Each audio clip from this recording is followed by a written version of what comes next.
Korean Mafia boss saw his mother attack his pregnant wife in a hospital. What he did next shocked everyone. The slap echoed through the hospital corridor like a gunshot. Jiwon stood frozen in the doorway of the private recovery room, watching his mother's hand connect with Naima's face. His pregnant wife's head snapped to the side, her hand instinctively going to her stomach, protective, trembling. The IV line in her arm pulled taut. Blood spotted the tape where the needle sat. His mother's voice was ice and venom. You think carrying his child makes you family. You think it erases what you are. Naima didn't respond. Her jaw was set, her eyes wet but unblinking. She just stood there, one hand on her belly, the other gripping the hospital bed rail so hard her knuckles had gone pale. Jiwon's mother raised her hand again. He moved. Not fast, not loud, just 3 steps into the room, his presence filling the space like a door slamming shut. His mother's hand froze midair. She turned, and for the first time in his life, Jiwon saw something close to fear flicker across her face. First time here, you're already in. Stay close, this story only makes sense if you watch it to the end. 9 months earlier, Naima hadn't planned on staying in Seoul past her contract. She hadn't planned on meeting anyone, getting involved in anything, or becoming someone's weakness. She'd come to South Korea for work, a consulting contract with a mid-tier tech firm that needed someone who understood American markets and African expansion. It was supposed to be 6 months. Clean, professional, a line on her resume and a stamp in her passport. Then back to Atlanta, back to her quiet life, back to being invisible in all the ways that kept her safe. Naima had learned early that being a black woman in corporate spaces meant being twice as good for half the recognition. She'd made peace with it, learned to navigate it, built a career on being underestimated, and then delivering results that made men uncomfortable. Seoul was supposed to be more of the same. It wasn't. She met Jiwon at a business dinner she wasn't supposed to attend. Her boss had gotten food poisoning an hour before the meeting, and she'd been sent in his place with a portfolio. She barely understood and instructions to just smile and take notes. The restaurant was private, exclusive, the kind of place where you didn't ask for a menu because they already knew what you wanted. Jiwon was seated at the head of the table. He didn't look like a tech investor, he looked like something sharper. His suit was perfect, but it was the way he wore it, like armor he didn't need. His hands were still. His eyes weren't. They moved across every face at the table, cataloging, calculating. When they landed on her, she felt it in her chest. "You're not Mr. Cho," he said in English. His accent was faint, controlled. "No, I'm his associate, Naima Okafor." "Associate." He repeated the word like he was testing it. "Do you know why you're here, Miss Okafor?" She didn't, but she wasn't about to admit that. "To discuss the terms of your investment." "And if I told you there are no terms, that this meeting is a courtesy?" The table went silent. Naima felt every eye on her. She should have nodded, smiled, backed down. Instead, she leaned forward slightly, her voice steady. "Then I'd say you're wasting everyone's time, including your own." Someone at the table inhaled sharply. Jiwon's expression didn't change, but something shifted in his eyes, a flicker of interest, maybe amusement. "Sit," he said. She did. The meeting continued, but every time she glanced up, he was watching her. Not the way men usually did, not looking but studying. Like she was a problem he hadn't solved yet. When the dinner ended, he walked her to the door himself. His security stayed back, shadows in tailored suits. "Your boss," Jiwon said quietly, "he's not sick." Naima stopped. "Excuse me." "He sent you because he's afraid of me." He thought a woman, especially a foreign one, would soften the room. Jiwon's voice was even, factual. It was a smart move, but it won't change the outcome. She should have been angry, she was, but she was also curious. And what is the outcome? "That depends." He handed her a business card. His personal number was handwritten on the back. If you want to work for someone who respects your intelligence, call me. If you want to keep smiling for men like Mr. Cho, don't." He left before she could respond. She threw the card away that night, fished it out of the trash the next morning, stared at it for 3 days before she worked up the nerve to dial. 3 days later, she called. Jiwon didn't ask questions. He sent a car. It took her to a building in Gangnam that didn't have a company name on the door, just a floor number and a key code. Inside, the office was minimal, expensive. Everything in it looked like it could disappear in under an hour. He was standing by the window when she walked in, phone to his ear, speaking rapid Korean. He gestured for her to sit. She stayed standing. When he hung up, he looked at her with that same unreadable expression. "You came. You didn't tell me what the job was." "Because I don't know yet." He moved to the desk, pulled out a file and slid it across to her. "I need someone who understands how American companies think, how they move money, how they hide it." Naima opened the file. Financial statements, shell companies, offshore accounts. Her stomach tightened. "This isn't consulting." "No, it's not." "Then what is it?" Jiwon studied her for a long moment, his hands resting flat on the desk. "I'm going to be honest with you, Miss Okafor, because I think you'll appreciate it more than a lie. My family controls interests in shipping, real estate, and entertainment. Some of those interests are legal, some are adjacent to legal, and some exist in spaces where the law doesn't look too closely." "You're saying you're a criminal." "I'm saying I operate in a world where legality is a matter of perspective." He paused. "And I need someone who can move through that world without attracting attention, someone no one expects. Because I'm black, because I'm American, because I'm a woman. Because you're smart enough to see the game and pragmatic enough to play it." His voice dropped, softer but no less intense. "And because when you walked into that restaurant, you didn't flinch. Most people flinch." Naima closed the file. "I could go to the police." "You could," he didn't move, "but you won't." "Why not?" "Because you didn't come here to be safe. You came here because you're tired of being underestimated." He leaned forward slightly, his eyes locked on hers. "So am I." She should have walked out. She knew that. But there was something in the way he looked at her, not like a tool, not like a risk, but like an equal he hadn't expected to find. "One job," she said, "then I decide." Jiwon smiled. It was brief, controlled, but real. One job. The first job was simple on paper. A shipment coming through Busan that needed clean documentation. American customs forms, export licenses, the kind of paperwork that made illegal cargo look legitimate. Naima had done similar work before, not for criminals, but for corporations that bent rules until they nearly broke. The difference was the stakes. Jiwon sent her to the port with one of his men, a quiet guy named Minyu who spoke minimal English and carried a gun under his jacket like it was a wallet. They met the ship at dawn, before the port got busy, before anyone was watching too closely. The captain was nervous, sweating. He kept looking at Naima like he couldn't figure out what she was doing there. "The papers," Minyu said in Korean. The captain handed over a folder. Naima flipped through it, her trained eye catching discrepancies immediately. Wrong dates, mismatched container numbers, signatures that didn't match the registered company officers. "This won't pass inspection," she said. Minyu translated. The captain's face went pale. "But we were told." "You were told wrong." Naima pulled out her laptop, opened the encrypted files Jiwon had sent her. "Give me 20 minutes."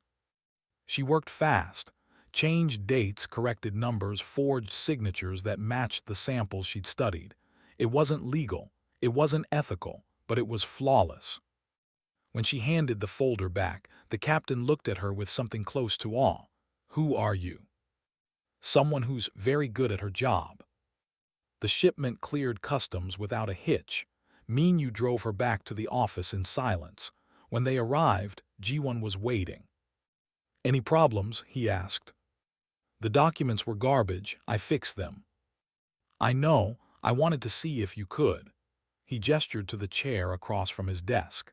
The captain I sent you to works for a rival organization. He was told to make mistakes, to see if my new consultant would catch them or let them through. Naima's blood went cold. You set me up. I tested you. There's a difference. Jiwon's expression was unreadable. If you'd missed those errors, that shipment would have been seized. My cargo would have been confiscated. And the people I borrowed money from to finance it would have assumed I'd betrayed them. So I could have gotten you killed. Or saved my life. He leaned back in his chair. You did the latter, which means you're exactly what I thought you were. And what's that? Dangerous, he said simply, in the best possible way. Naima should have been furious. She was. But she was also exhilarated in a way she hadn't felt in years. You're insane. I'm careful, there's a difference. He stood, moved to the window. I need to know the people around me can handle pressure, can think under fire, can survive in a world where one mistake costs lives. He turned to look at her. You passed. The question is whether you want to keep going. She thought about her apartment in Atlanta, her quiet life, her safe, predictable career. She thought about being underestimated in every meeting, overlooked for every promotion, smiled at and ignored in equal measure. What's the next job? She asked. Jiwon's smile was sharp, much more dangerous than the first. Over the next 2 months, Naima learned the architecture of Jiwon's world. She learned that his family controlled shipping lanes from Busan to Los Angeles, that their entertainment companies were fronts for money laundering, that their real estate holdings included properties used for everything from legitimate business to illegal gambling to housing operations she didn't ask about. She learned that Jiwon's mother ran the family with an iron fist and that Jiwon himself was being groomed to take over. She learned that he had enemies in 3 countries and allies he trusted less than his enemies. She learned that the world he operated in had its own rules, its own code, its own brutal logic. And she learned that she was good at navigating it. Better than good, she was exceptional. Jiwon started bringing her to meetings, not as an assistant but as an advisor. She'd sit quietly, listening to negotiations in Korean she couldn't fully understand, watching body language, reading the room. Afterward, he'd ask her what she'd seen. The man on your left, she'd say. He's lying about his connections in Taiwan. His tells are obvious. Or the deal they're offering you is designed to fail. Look at the contingencies. They're building in an exit strategy that costs you everything. Or the woman who brought tea, she's listening. Someone planted her there. She was right every time. Jiwon started trusting her in ways he didn't trust his own blood. He started asking her opinion before making decisions. He started protecting her with a fierceness that made his men nervous. And somewhere in the late nights and dangerous meetings and moments, where they were the only 2 people who understood what was happening, something shifted. It started small, his hand on the small of her back, guiding her through a crowded room, her shoulder brushing his in the back of a car, the way he looked at her when he thought she wasn't paying attention. Then it wasn't small anymore. The night everything changed started with a celebration. Jiwon had just closed a deal that would expand his shipping routes into 3 new ports. It was worth millions. It was also dangerous, the kind of expansion that made rivals nervous and allies jealous. He took Naima to dinner at a private restaurant overlooking the Han River, just the 2 of them. No security inside, though she knew they were stationed at every exit. You should be celebrating with your family, Naima said. I am, Jiwon replied. She looked up, caught his meaning, and felt her breath hitch. Jiwon. I know this is complicated. I know what my world is, what I am. He set down his glass. But you're the first person in 10 years who's looked at me and seen more than a name or a weapon or a mistake waiting to happen. That's not true. It is. His voice was soft, certain. My mother sees a successor, my men see a boss, my enemies see a target, you see me. Naima's chest tightened. And what do you see when you look at me? Someone who scares me more than any enemy I've ever faced. He reached across the table, his hand covering hers. Because if something happened to you, I don't know what I'd become. She should have pulled away. Should have reminded him that this was business, that she was leaving in 4 months, that there was no future in whatever this was. Instead, she turned her hand over, laced her fingers through his, and held on. They left the restaurant an hour later. Jiwon's driver took them back to his apartment, a penthouse in Gangnam that was more fortress than home. Security cameras, reinforced doors, windows that didn't open. He poured them both whiskey. They stood at the window, looking out at the city, not talking. I should go, Naima said finally. You should, Jiwon agreed. Neither of them moved. He turned to her, she turned to him, and the space between them collapsed. The kiss was inevitable, desperate, the kind of kiss that felt like free falling and finally landing at the same time. His hands were in her hair, hers were fisted in his shirt, and for the first time since she'd arrived in Seoul, Naima felt like she was exactly where she was supposed to be. When they pulled apart, his forehead rested against hers. This complicates everything. I know. If anyone finds out, you become leverage. You become the easiest way to destroy me. I know. And my family will never accept you. They'll see you as a threat, a scandal, a mistake. I know all of that, Jiwon. She pulled back just enough to meet his eyes. Do it anyway. He did. They kept it secret for 3 months. It wasn't a relationship in any traditional sense. They couldn't go out, couldn't be seen together outside of work, couldn't tell anyone. Every moment they spent alone was stolen, hidden, dangerous.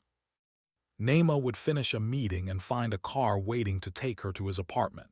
She'd stay until dawn, then slip out before his security changed shifts. He'd show up at her door at midnight with takeout and exhaustion written into every line of his face, and they'd eat in silence, just grateful for the company. He taught her Korean phrases that made his driver laugh. She taught him how to make jollof rice, laughing when he insisted on using a rice cooker anyway. They talked about everything except the future because the future was a luxury neither of them could afford. In his world, Jiwon was ice and strategy and ruthless calculation. With her, he was something softer, still guarded, still careful, but human in a way he wasn't allowed to be anywhere else. She learned that he'd lost his father when he was 19, that his mother had raised him to be a weapon, that he'd killed his first man at 22 and hadn't slept well since. She learned that he read poetry in secret and that he remembered every person who'd ever betrayed him. He learned that she'd grown up in a neighborhood where survival meant being invisible, that she'd put herself through college waiting tables, that her family had disowned her for leaving. He learned that she was terrified of being weak and that she'd rather die than be pitied. They learned each other's scars. They learned how to exist in the spaces between danger. They learned that love in a world like theirs didn't look like safety. It looked like choosing each other anyway. The secrecy should have been unbearable. Somehow it made everything sharper. Every touch mattered more. Every word meant something. Every moment together felt like defiance. And then Naima missed her period. She took the first test alone in her apartment at 3 in the morning. Positive. She took a second one. Positive. A third. Positive. She sat on the bathroom floor for 2 hours, staring at the results, trying to figure out how to tell a man who controlled an empire that he was about to be a father. She told him the next night. They were in his apartment, in his bed, in the dark. She said it quietly, like if she said it softly enough it might not be real. I'm pregnant. Jiwon went completely still. For a long moment he didn't move, didn't breathe. Then he sat up, turned on the light and looked at her like he was trying to memorize her face. Are you sure? 3 tests, all positive. When did you find out? Last night. He nodded slowly, processing. His face was unreadable, his mind clearly racing through implications, dangers, consequences. Finally, he asked, "What do you want to do?" The question surprised her. Most men would have told her what they wanted, what she should do, what made sense for them. He was asking what she wanted. "I don't know," she admitted. "I haven't let myself think that far." "Then think now." He took her hand. "Whatever you decide, I'll support it, but I need to know what you want before I can tell you what I need." Naima took a shaky breath. "I want to keep it. I know it's insane, I know it's dangerous, I know it complicates everything, but I want this baby." "Then so do I." She blinked, just like that. Just like that. He pulled her into his arms, held her so tightly she could feel his heartbeat. "But we need to get married, soon, before anyone finds out." G1. "If my family finds out you're carrying my child before we're married, they'll see it as leverage. They'll try to control you, control the baby, control me through both of you." His voice was fierce, certain. "I can't protect you if you're not my wife. Korean law, family law, everything changes once we're married. Your mother will never accept it. She won't have a choice if it's already done." He pulled back, cupped her face. "I'm not asking you to love me. I'm asking you to let me keep you safe. And if I already do, love you." His breath caught, his eyes closed. When he opened them again, they were raw. "Then God help us both." They were married 3 days later in a courthouse with 2 witnesses. Jiwon paid to forget they'd ever been there. No family, no celebration, no white dress or flowers or vows written in advance. Just a translator, a judge, signatures on paper, and rings Jiwon had commissioned the day after she told him about the pregnancy. The ring he slid onto her finger was simple white gold with a single diamond. Inside was engraved a date, the night they'd first kissed. When the judge pronounced them married, Jiwon kissed her like it was the first and last time. Like he was trying to make a promise his world wouldn't let him keep. They left through a side exit. His car was waiting. He didn't take her back to her apartment. He took her to a house she'd never seen, modern, isolated, surrounded by security she didn't recognize. "What is this place?" she asked. "Ours," he said simply. "No one knows about it except my head of security and the men stationed here. You'll stay here until I can control the narrative." "You mean until you tell your mother?" "Yes." The house was beautiful. Floor-to-ceiling windows, minimalist furniture, a kitchen that looked like it had never been used. It felt more like a safe house than a home, which, Naima realized, was exactly what it was. "How long do I have to stay here?" she asked. "I don't know." Jiwon's jaw was tight. "I need to figure out how to tell her in a way that doesn't get you killed." "You think she'd actually?" "I think she'd see you as a problem to be solved, and my mother is very good at solving problems." He turned to her, took her hands. "I need you to trust me. I need you to stay here, stay safe, let me handle this." "And what if she doesn't accept it?" "Then she'll have to choose between her son and her pride." His voice was hard. "And I already know which one matters less." He stayed with her that night. They christened their new home in the only way that made sense, tangled together in sheets that still smelled like plastic, holding each other like they were the only solid things in a world coming apart. In the morning, he left before sunrise. She watched from the window as his car disappeared down the long driveway. She put her hand on her stomach, barely showing, and wondered what she'd just married into. His mother found out 2 weeks later. Not because Jiwon told her, because someone in his organization had seen them together months ago and had kept the information as insurance. When Jiwon refused to approve a deal that would have put civilians at risk, the man played his card. He sent Jiwon's mother a file, photos of Jiwon and Naima at the courthouse, a copy of their marriage certificate, medical records showing Naima's pregnancy. By the time Jiwon got the call, his mother was already on her way to the safe house. He called Naima immediately. She knows, she's coming, I'm 20 minutes away. What do I do? Stay inside, lock the doors, do not open them for anyone except me. Do you understand? G1. Do you understand? His voice was sharp with fear. Yes. I'm coming, just hold on. She locked every door, every window, stood in the living room, hand on her stomach, heart racing. Through the window, she saw the security guards at the gate straighten, then step aside. A black sedan pulled through. Jiwon's mother stepped out alone. She was smaller than Naima had imagined, elegant in the way that only old money and older power could achieve. She walked to the front door and knocked, 3 times, precise. Naima didn't move. I know you're in there, his mother called in perfect English. I'm not here to hurt you, I just want to talk. Naima knew better than to believe that, but she also knew that if Jiwon's mother wanted in, locked doors wouldn't stop her. She had keys. She had security codes. She probably owned this house.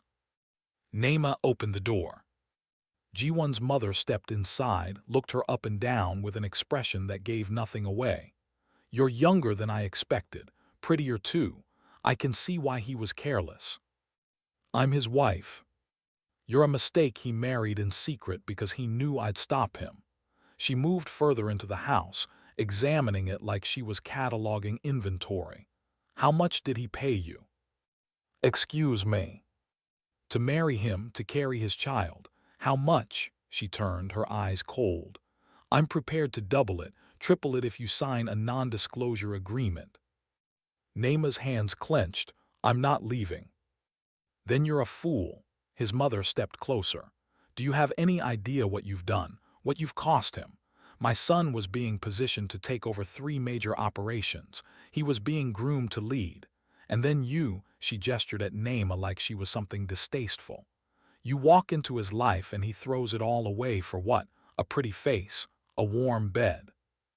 For family, Naima said quietly, something he's never had from you. The slap came fast. Naima's head snapped to the side, pain exploding across her cheek. She gasped, stumbled, her hand flying to her stomach as a sharp cramp seized her. Her vision blurred.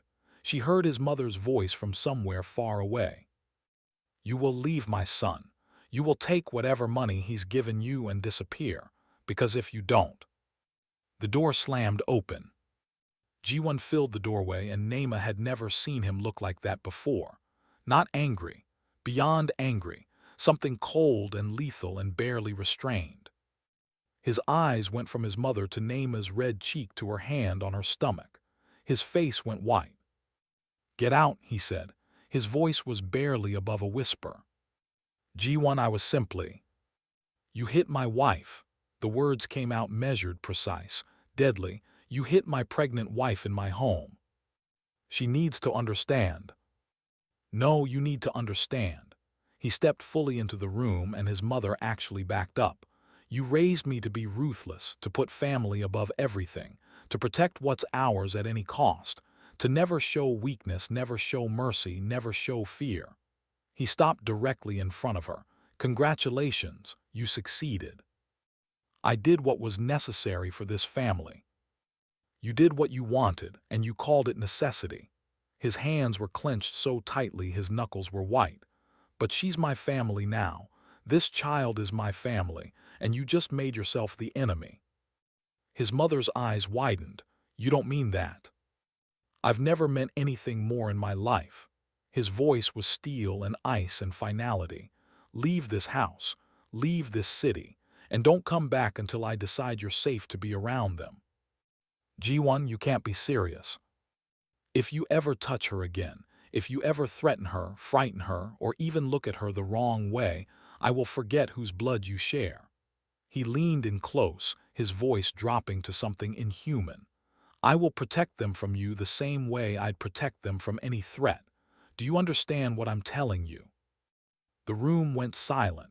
His mother stared at him like she'd never seen him before, like the son she'd raised had died and something else was standing in his place. You would choose her over me, she said finally. I already did, the moment I married her, the moment I decided to be the kind of man she deserves instead of the kind you made me. He straightened. Now get out of my house. His mother looked at Naima one last time. There was something in her eyes, shock maybe, or the first crack of understanding. Then she turned and left without another word. Jiwon locked the door behind her, stood there for a moment, his back to Naima, his shoulders rigid. When he finally turned, his mask was gone. He looked terrified. "Are you okay? Is the baby?" "We're okay," her voice shook.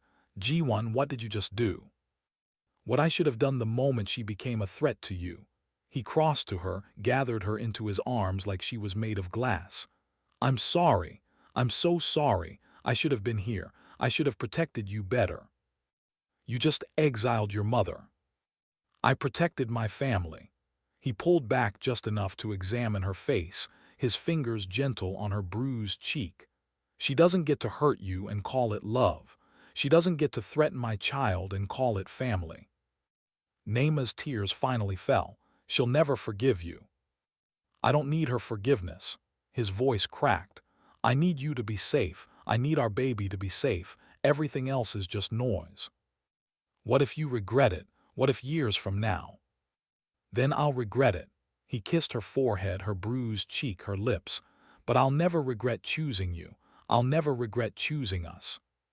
He carried her to the bedroom, held her while she cried, called a doctor to check on the baby, stayed with her through the night, his hand on her stomach, feeling for kicks that wouldn't come for weeks yet.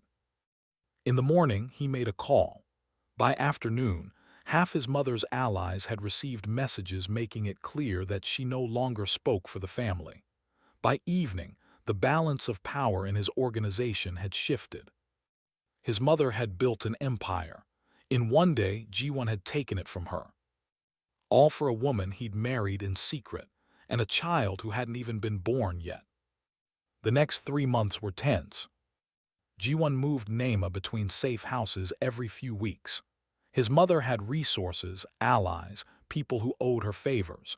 He couldn't risk her finding a way to reach Naima. The stress wasn't good for the pregnancy. Naima's blood pressure kept spiking. She was exhausted all the time. The baby measured small. Her doctor put her on modified bed rest, which meant sitting in expensive prisons while Jiwon ran an empire he was systematically rebuilding. He came home every night exhausted, covered in the weight of decisions that could get people killed. But he'd sit with her, hand on her growing belly, talking to their daughter like she could already hear him. "Your mother is the bravest person I've ever met," he'd say in Korean. "She scares me more than any enemy." "You're teaching our daughter that I'm terrifying," Naima would tease. "I'm teaching her the truth." He'd kiss her stomach. "And I'm teaching her that strong women don't apologize for their strength." Naima's family didn't know she was pregnant, didn't know she was married. She'd left Atlanta with burned bridges and hadn't looked back. But lying in bed at night, feeling the baby kick, she wondered if they'd want to know, if they'd care. She called her sister one night while Jiwon was in a meeting. It went to voicemail. "Hey, it's me. I know we haven't talked in a while. I wanted you to know I'm okay. I'm in Seoul. I got married. I'm having a baby, a girl." Her voice cracked. "I know you probably won't call back. I just thought you should know, in case you wanted to." Her sister didn't call back. Jiwon found her crying in the bathroom an hour later. He didn't ask questions, just held her, his chin on top of her head, his arms around what was left of her waist. "You're not alone," he said quietly. "I know. I mean it. You have me. You have our daughter. You have a family that chose you, not one you were born into." "I know that too." She turned in his arms, looked up at him. "But it still hurts." "Then it hurts," he said simply. "You don't have to be strong all the time, not with me." So she wasn't. She cried. He held her. And in a house surrounded by security and secrets, they built something that felt like home. At 32 weeks, everything went wrong. Naima woke up with a headache that wouldn't quit. Her vision was blurry. Her hands were swollen. When she stood up, the room spun. Jiwon was in Tokyo for a meeting he couldn't avoid. She called him anyway. "Something's wrong." He heard it in her voice. "I'm getting on a plane, go to the hospital. Now, I'll meet you there." She wanted to argue, wanted to say she was fine, that he didn't need to drop everything, that she was probably overreacting. But the room kept spinning and the headache kept building and she was scared. Okay. His security drove her to the hospital, a private facility where Jiwon had arranged for her care under a false name. The doctor took one look at her blood pressure and admitted her immediately. "Severe preeclampsia," the doctor said in careful English. "Your blood pressure is dangerously high. We need to monitor you closely. If it doesn't stabilize, we may need to deliver early." "I'm only 32 weeks." "I know, but if we don't get this under control, waiting could be more dangerous." They put her on magnesium sulfate, monitors on her belly tracking the baby's heartbeat, an IV in each arm. She lay in the hospital bed, staring at the ceiling, trying not to panic. Jiwon's flight was 6 hours. It felt like 6 years. The baby's heartbeat kept dropping. Not much, not enough to be critical, but enough to make the nurses exchange looks, enough to make Naima's own heart race. "Please," she whispered to no one, "please just hold on." Jiwon arrived like a hurricane. She heard him before she saw him, his voice in the hallway, sharp and commanding, demanding to see her. A nurse tried to tell him visiting hours were over. He didn't even acknowledge her. He walked into the room, took one look at Naima hooked up to machines, and his face went white. "What happened?" "Preeclampsia, they're monitoring me." She tried to smile. "We're okay." "You're not okay. You're in a hospital bed with 2 IVs and—" He stopped, swallowed hard. "I shouldn't have left." "You didn't know." "I should have known." He pulled a chair to her bedside, took her hand. "I'm not leaving again, not until she's born, not until you're both safe." "Jiwon, you have meetings, deals." "I don't care." His grip tightened. "Let it all burn. Nothing matters except you and our daughter." He meant it. For the next week, he ran his empire from her hospital room. Meetings over video call. Decisions made between contractions she wasn't supposed to be having yet. He slept in the chair next to her bed, his hand on her belly, waking up every time a monitor beeped. His mother didn't visit, didn't call. The silence was louder than any threat. On day 6, Naima's blood pressure spiked again. The baby's heart rate dropped. The doctor made the call. "We need to deliver. Now it's not safe to wait." Naima's hand found Jiwon's. "It's too early." "She'll be okay," the doctor said. 33 weeks isn't ideal, but we have an excellent NICU. We'll take good care of her." They prepped her for a C-section. Emergency, not planned.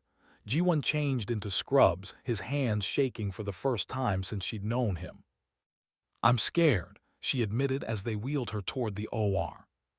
"So am I." He walked beside the gurney, not letting go of her hand.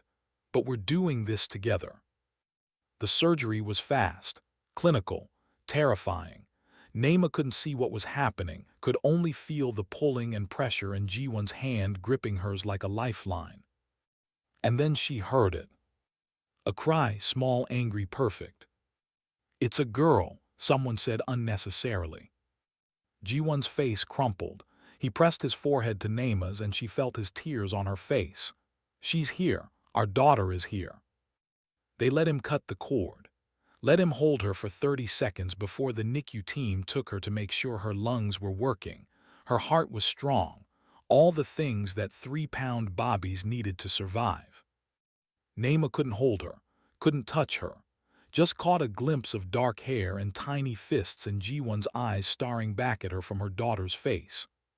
"She's perfect," Jiwon said. "She's so small.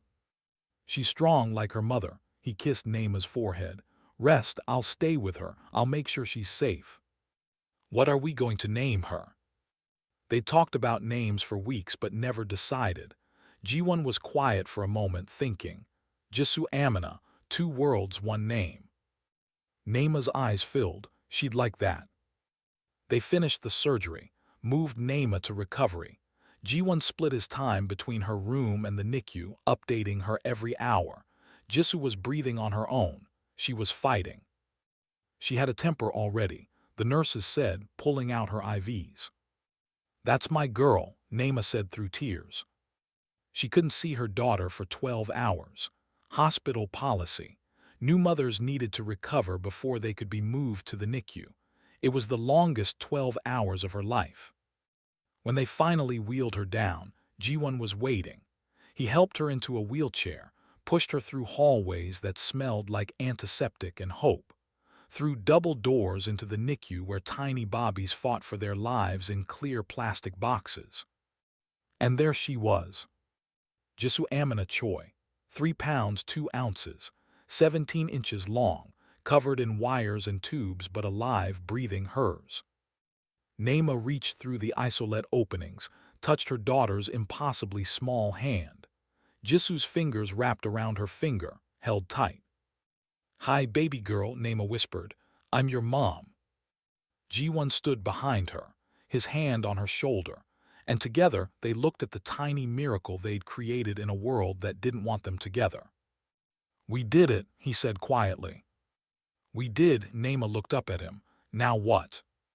"Now we protect her." His voice was certain. "From everything, everyone, no matter what it costs." Jisoo stayed in the NICU for 3 weeks. 3 weeks of monitoring, feeding tubes, learning to regulate her temperature. 3 weeks of Naima and Jiwon taking turns sitting beside her isolette, talking to her, touching her through the openings, willing her to grow stronger. Jiwon's mother didn't visit, didn't send flowers, didn't acknowledge her granddaughter's existence. Naima's sister called 2 weeks after Jisoo was born. It was the middle of the night in Seoul, middle of the day in Atlanta. "I got your message," her sister said. "I'm sorry I didn't call sooner. I didn't know what to say." "You don't have to say anything." "Is she okay, the baby?" "She's in the NICU, but she's strong. She's going to be okay." Silence. Then, "What's her name?" "Jisoo Amina." Her sister laughed, and it sounded like crying. "You gave her my middle name." "Of course I did. You're her aunt." "Even though we haven't talked in 2 years." "Especially because of that." Naima's voice cracked. "I miss you, I miss home, I miss having family that actually," she stopped, breathed. "I just miss you." "I miss you too." Her sister was definitely crying now. "When can I meet her?" "Whenever you want, we'll figure it out." They talked for an hour, made promises to do better, be better, not let stupid fights steal any more years. When they hung up, Naima felt lighter than she had in months. Jiwon found her in the NICU an hour later, still sitting beside Jisoo's isolette, tears on her face but smiling. "Good news?" he asked. "My sister called." He relaxed slightly. He'd been worried about her, about the isolation, about the way she'd been disappearing into herself. And she wants to meet her niece. "Then we'll make that happen." He kissed the top of her head. "Family is important, even when it's complicated." "Especially when it's complicated," she corrected. 3 days later, the doctors cleared Jisoo to go home. She was up to 4 pounds, breathing well, eating well, ready to face the world. Jiwon had prepared the safe house, nursery fully stocked, security upgraded, a live-in nurse for the first month. He'd thought of everything. Except his mother. They brought Jisoo home on a Tuesday. Naima sat in the back seat, the car seat strapped in beside her, marveling at how something so small could be so completely terrifying. Jiwon drove himself, no driver, no security detail visible, though she knew they were close. The house was perfect, warm, safe, ready. They spent the first night taking turns staring at their daughter, terrified she'd stop breathing. She didn't. She slept and cried and ate and was perfect in every exhausting, overwhelming way.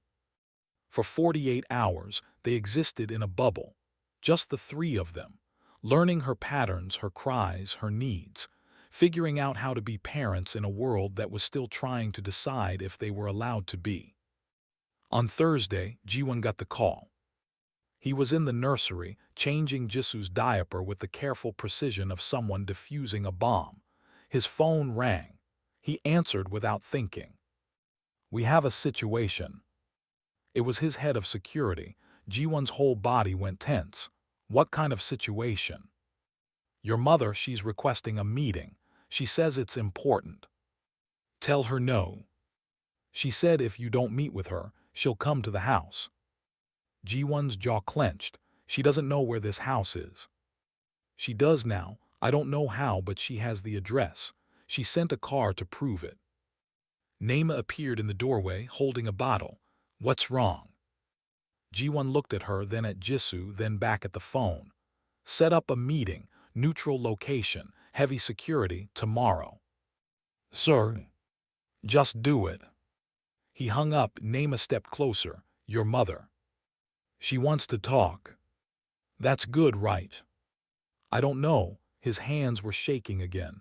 "I don't trust her, not after what she did to you." "So don't meet her alone." Naima set the bottle down, took Jisoo from him. "Take me with you." "Absolutely not." "G1. No, I'm not putting you in the same room with her again. Not after." He stopped, breathed. "No."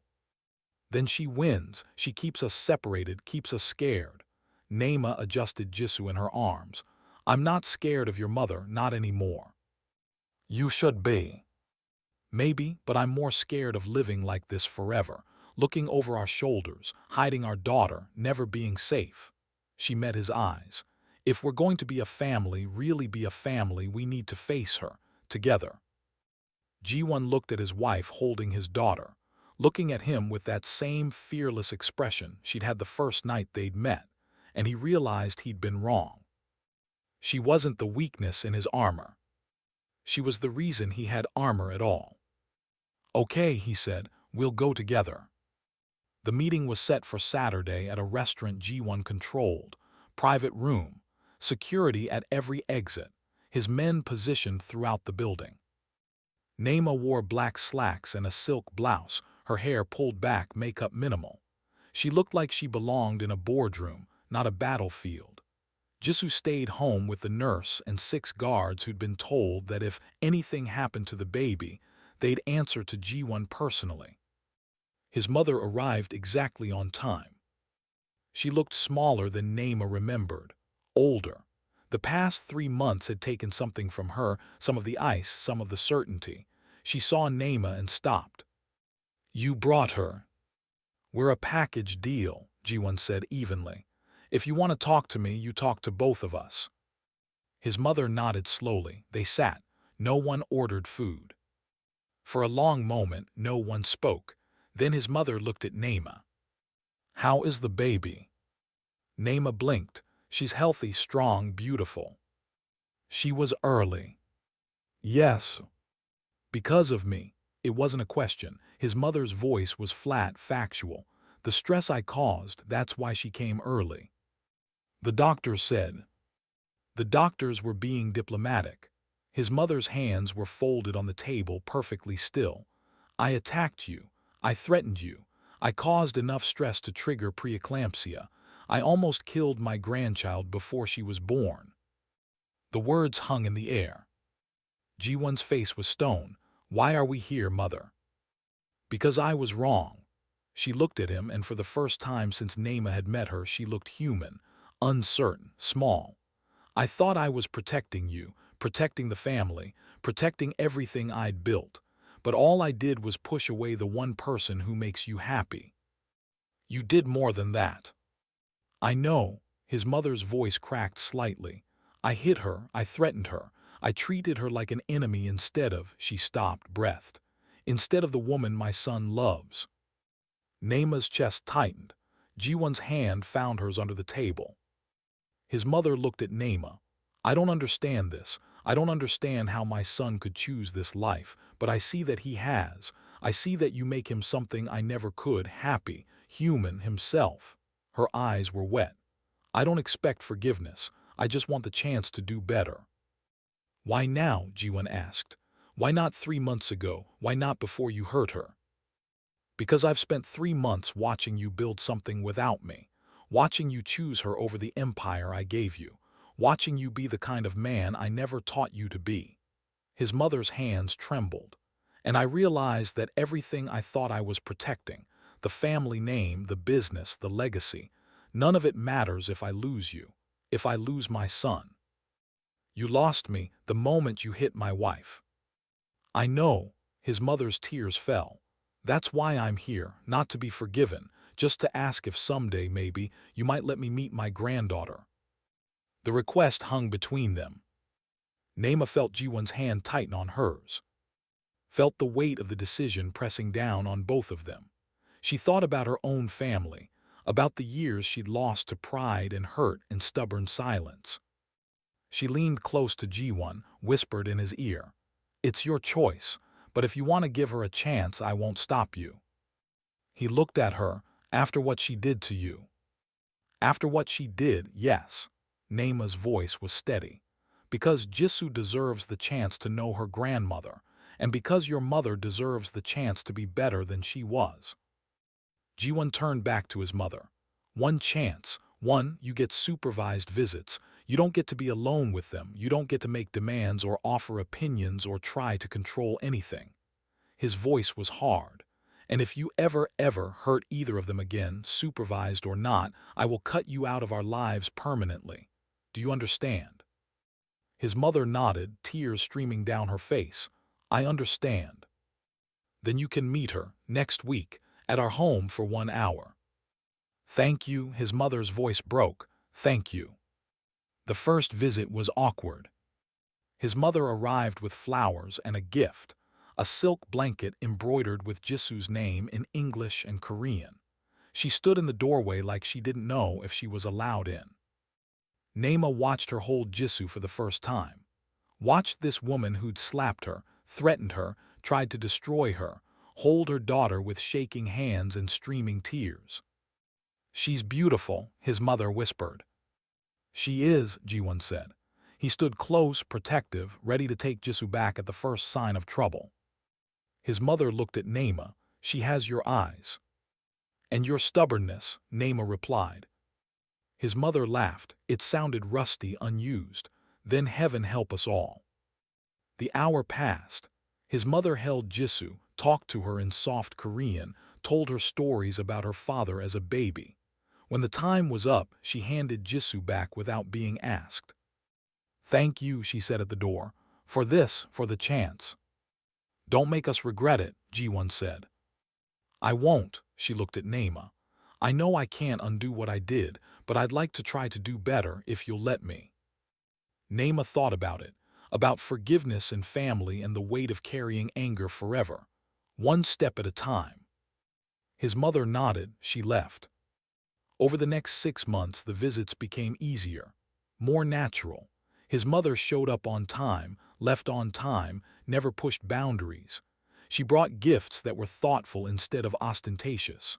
She asked about Naima's work, about her family, about her life. Slowly, carefully, she became what she'd never been before, a grandmother. Not perfect, not completely trusted, but trying.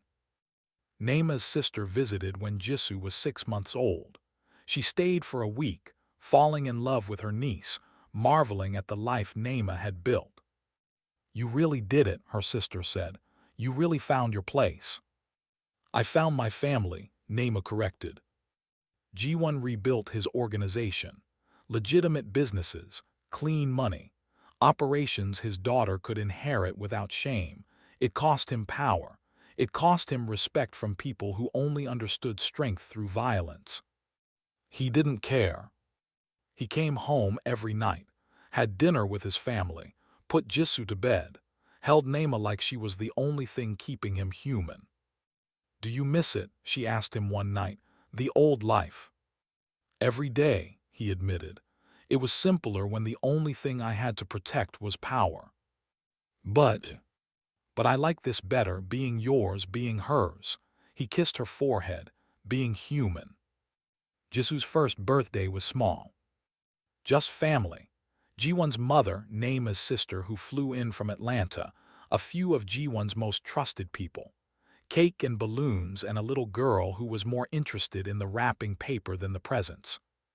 Jiwon's mother held Jisoo on her lap while they sang Happy Birthday.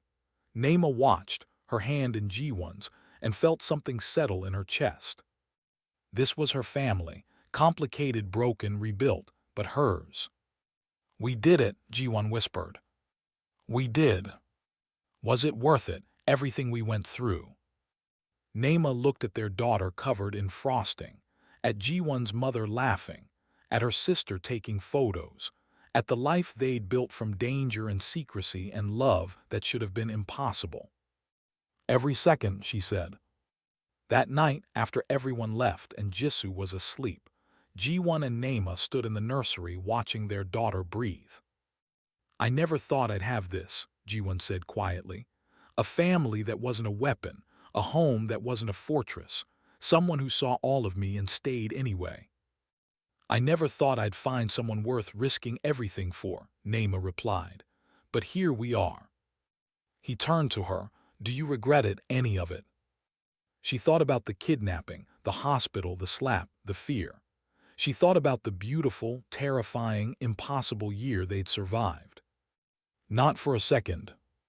He kissed her, soft, certain, full of promises they'd already kept and ones they'd spend the rest of their lives keeping. In the crib, Jisoo shifted, made a small sound, settled back into sleep.